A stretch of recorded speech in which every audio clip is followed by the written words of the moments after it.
Hello everyone. In this short video, I want to show you an interesting app in MATLAB that if you want to do object tracking based on color and thresholding color, that can be really useful. So let's say I have this ball in front of my webcam and I want to track it as it moves, and I want to know which threshold I should use on my colors, whether they're RGB or any other color. Right? First of all, which color space is good, and then what thresholds should I use to binarize the image where wherever the ball is, it gives me 1, and wherever the background is, it gives me a 0, right? So I can basically track those non-zero pixels.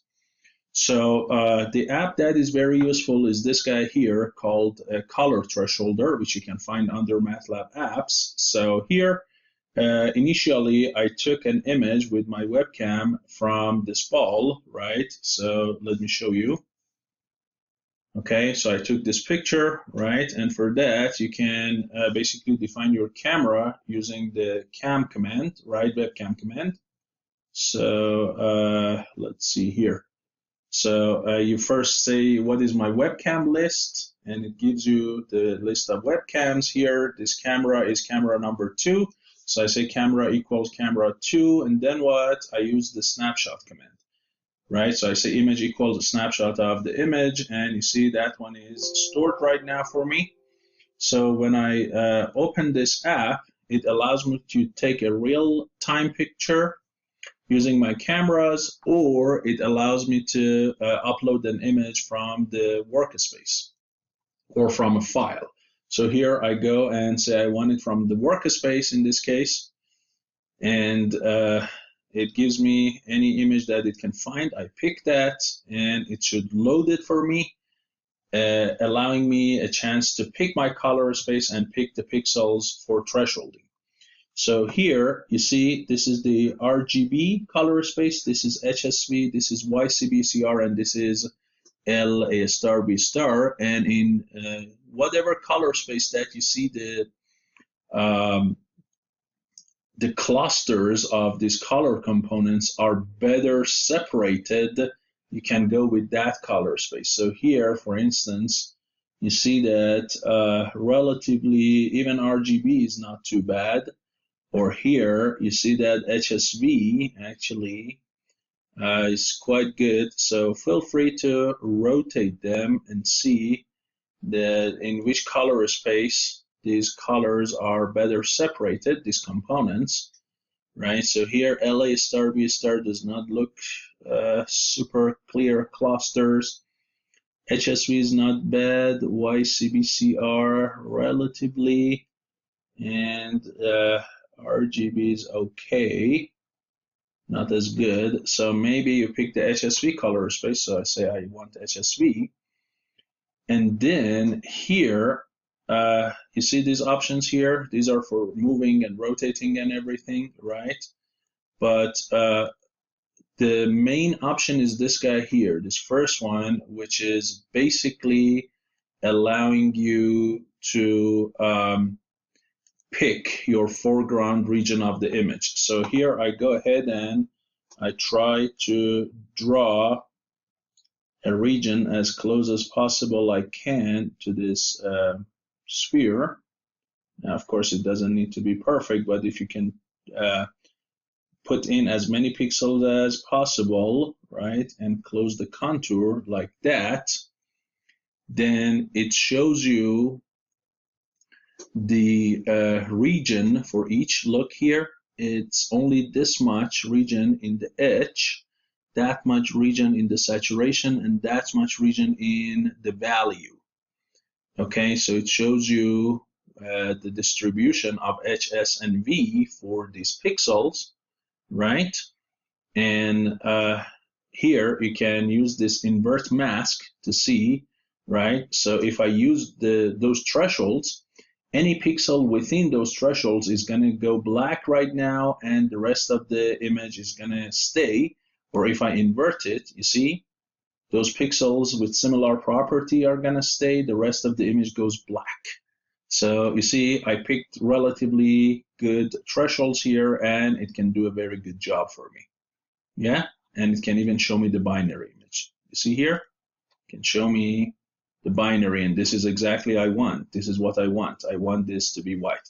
The other good thing is, look here, it allows you to move these control points and basically get your region a little bit better defined. Okay, so this is really a powerful app, I would say, for determining the thresholds. Look, you see? Now it seems like it is not doing great. You see, now it is picking a lot more. Okay, so maybe we went too far. We want to go back a little bit. So just keep in mind, okay, you see, now this is not bad, but if you try to keep it maybe a little bit in a region, you get rid of a lot of those false positives. So this is really good. Okay, and then you can say export for me. It can either export the images for you, or the better one is this function.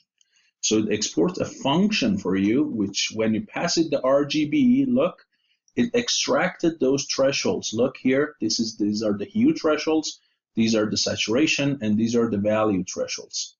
And then it passes you back what? A binary image, BW, and a mask RGB image. So with that BW, it masks this RGB and gives you the mask RGB. So here I go ahead and save it as create mask function, right? And now what do? I go ahead and capture another picture of this ball. So the ball is taken under this condition. So I have added a screwdriver here, and I have my mouse somewhere here on the corner. And basically what I did was I used my same webcam. You see here there is a reflection and so on in this area, sorry. And I want to see if the function with those thresholds on HSV is going to do a good job in detecting the ball in a different setting. So this is that image. Okay, and now can I still detect the ball relatively reliably? Well, I call this function now, this create mask. I call this function, and I'm going to pass my RGB image to it and see what it gives me as BW. So here, apply, and show me the BW image. There we go. Relatively good, right? So there are some small things. I can get rid of them. I can do IM fill here. This part that is left, that is because of this specular reflection on the ball. But you see that actually it could leave out the screwdriver and most of the mouse and detect the ball still with the HSV value. One thing you have to be careful about is the V, which is a function of illumination. So if your illumination changes considerably, you might need to reconsider whether you want to use V or not, or just go about using hue and maybe saturation. So the most important information here you have is H. Still can use a little bit of S. V, you have to really see how much your lighting stayed constant or it changed between these different frames, okay? And if HSV is not really good, you can use other color spaces as long as you see that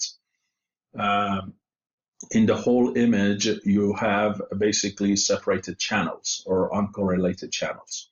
So this app really is a powerful app for color thresholding and segmentation and tracking objects based on color, and allows you to basically create a function without you writing anything or finding these thresholds by picking a lot of pixels and manually tuning it. So, and this mask RGB image, let me show you this one as well before we finish the video. So that applies the mask onto the RGB image for you. And there we go, you see? So it's a dot product between the mask and the image. And you can see it only there. So hopefully this video was useful to you, and I'll see you in the next lecture. Thank you.